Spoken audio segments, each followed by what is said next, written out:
Nogironligi bo'lgan shaxslarni qo'llab-quvvatlash, ularning sportga bo'lgan qiziqishini oshirish va rag'batlantirish mamlakatimiz siyosatining ustuvor yo'nalishlaridan biri.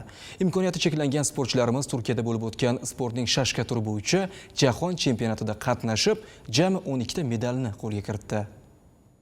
Ko'zi ojizlar sport federatsiyasi va ko'zi ojizlar jamiyati ayni vaqtda sportning turli yo'nalishi bo'yicha yuqori marralarni egallab kelmoqda. Mana xabaringiz bor, Turkiyaning Alanya shahrida sportning shashka turi bo'yicha ko'zi ojizlar o'rtasida jahon chempionati bo'lib o'tdi. Ushbu shashka sport turi bo'yicha O'zbekiston terma jamoasi ham qatnashib, faxrli o'rinlarni egallab, bizning sportchilar 3 ta oltin, 4 ta kumush hamda 5 ta bronza medallarni qo'lga kiritishdi. Bundan tashqari O'zbekiston terma jamoasi jamoaviy o'yinda ham faxrli birinchi o'rinni egallashdi. Shu munosabat bilan biz uchun bu albatta quvonarli kun.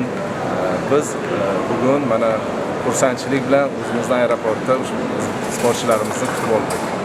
Jamiyat a'zolari sportning shashka turi bo'yicha jahon chempionatida qatnashdi.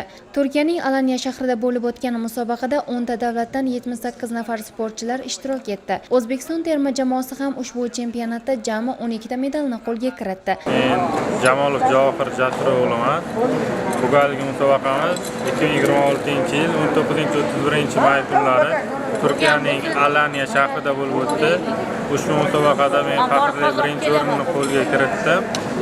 Musobaqada jamoamiz 3 ta oltin, 4 ta kumush, 5 ta bronza medalni qo'lga kiritdi.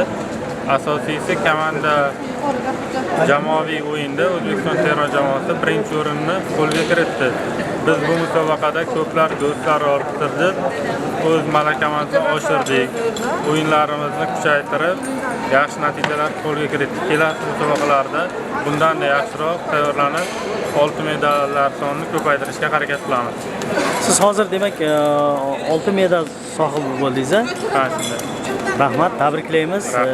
Bundan ham katta muvaffaqiyatlarda mana shunaqa sizni targ'ibot qilishda biz har doim yoningizdamiz. Sog' bo'ling, muvaffaqiyatlar muborak bo'lsin. Rahmat. Jumladan 3 ta oltin, 4 ta kumush va 5 ta bronza. O'zbekiston milliy terma jamoasi ushbu chempionatda 10 nafar sportchi bilan ishtirok etib, faxrli birinchi o'rinni qo'lga kiritdi. Musobaqalarimiz 2 ta yo'nalishda bo'lib o'tdi. Yildan-yilga sportga yaxshi e'tibor berilyapti. Shunga qarab bizning natijalarimiz ham ancha o'syapti. Hamyurtlarimiz deyarli barcha yo'nalishlarda faxrli o'rinlarni qo'lga kiritdi. 23 yoshdan yuqori ayollar o'rtasida 3-o'rinni egalladim. Jahon chempionatida raqobat juda ham kuchli bo'ldi.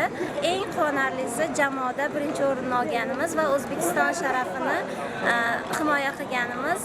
Nogironligi bo'lgan shashkachilar orasida o'zbekistonlik shashkachilar munosib qatnashib, yuqori natijaga erishib kelishdi. Bularga doim omad tilaymiz. Kelgusi musobaqalarda ham yuqori natijalarga erishib, vatanimizni munosib himoya qilishlarini tilab qolamiz. O'g'lim faxrli o'rin olib keldi. Men o'g'lim bilan faxrlanaman. Ko'z ojizlar jamiyatiga katta rahmat aytaman.